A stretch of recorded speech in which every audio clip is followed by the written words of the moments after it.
Albert Einstein once said, everybody's a genius. But if you judge a fish by its ability to climb a tree, it will live its whole life believing that it is stupid. Ladies and gentlemen of the jury, today on trial we have modern day schooling. Glad you could come. Not only does he make fish climb trees, but also makes them climb down and do a 10-mile run. Tell me, school, are you proud of the things you've done? Turning millions of people into robots, do you find that fun? Do you realize how many kids relate to that fish? Swimming upstream in class, never finding their gifts, thinking they are stupid, believing they are useless? Well, the time has come, no more excuses. I call school to the stand and accuse him of killing creativity, individuality, and being intellectually abusive. He's an ancient institution that has outlived his usage. So, Your Honor, this concludes my opening statement, and if I may present the evidence of my case, I will prove it. Proceed. Exhibit A. Here's a modern day phone. Recognize it? Here's a phone from 150 years ago. Big difference, right?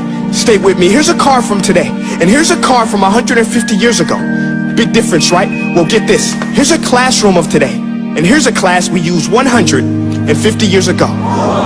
Now ain't that a shame? In literally more than a century, nothing has changed. Yet you claim to prepare students for the future? But with evidence like that, I must ask, do you prepare students for the future or the past? I did a background check on you and let the record show that you were made to train people to work in factories, which explains why you put students in straight rows, nice and neat, tell them sit still, raise your hand if you want to speak, give them a short break to eat, and for 8 hours a day tell them what to think. Oh, and make them compete to get an A.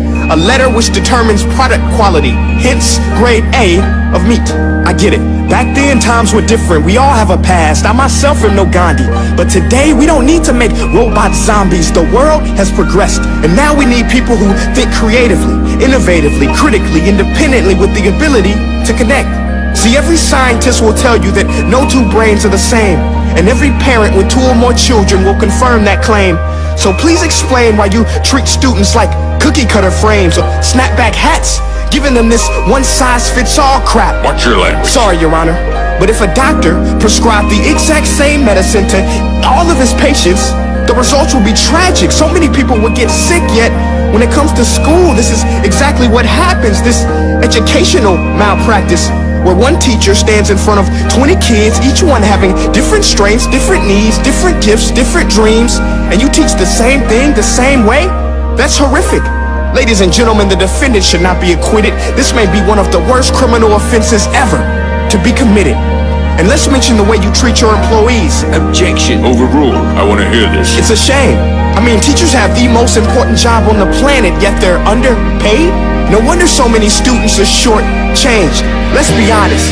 Teachers should earn just as much as doctors, because a doctor can do heart surgery and save the life of a kid, but a great teacher can reach the heart of that kid and allow him to truly live.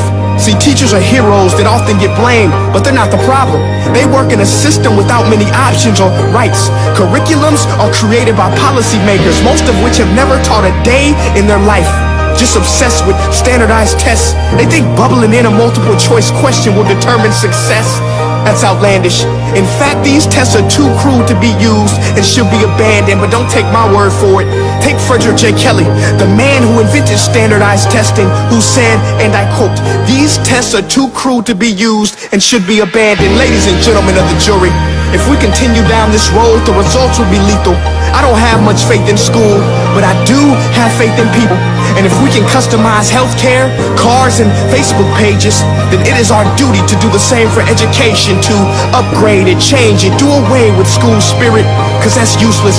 Unless we're working to bring the spirit out of each and every student, that should be our task.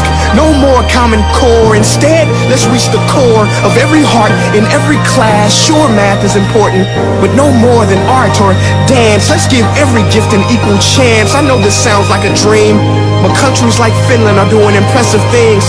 They have shorter school days, teachers make a decent wage, homework is non-existent, and they focus on collaboration instead of competition. But here's the kicker, boys and girls. Their educational system outperforms every other country in the world. Other places like Singapore are succeeding rapidly. Schools like Montessori, programs like Khan Academy, there is no single solution. But let's get moving, because while students may be 20% of our population, they are 100% of our future. So let's attend to their dreams, and there's no telling what we can achieve. This is a world in which I believe, a world where fish are no longer forced to climb trees. I'll rest my case.